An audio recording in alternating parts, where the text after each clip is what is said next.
Hey Internet, this is a tutorial for a pretty straightforward tower trick called Erich's tower. Looks like this.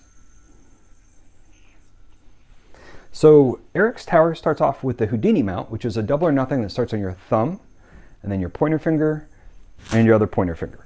So that's a Houdini mount. You can just drop the thumb and everything will fall if you need to. So you're going to start with the Houdini mount, and then your free hand is going to pinch between your middle finger and your pointer finger, just to keep the yo-yo from falling. So now I can have slack.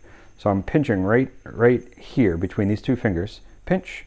I make this string bigger by putting my thumb down, and I'm going to pass the yo-yo between this string and this string. So the yo-yo is going to go through them.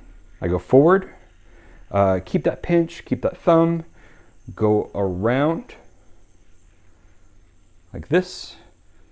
And then what you want to do is just put that back on there. And now you've got your tower. If you have a twist, just untwist it. So Houdini, pinch between your pointer finger and your middle finger, pass the yo-yo. This yo-yo goes between these two strings by moving my throw hand forward.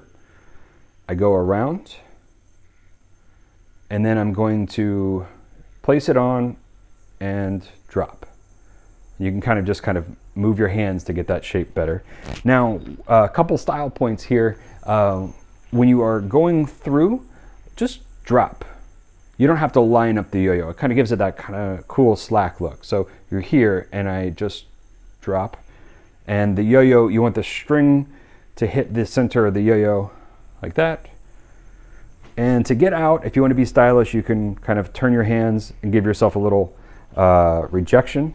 So there's a lot of stylish ways that you can get out of this trick if you want. I'm not going to go into detail on many of those. Mainly, I just want to say that once you do this trick, if you want to get out, all you have to do is let go of your pointer finger and drop. And so that's how you do Erich's tower.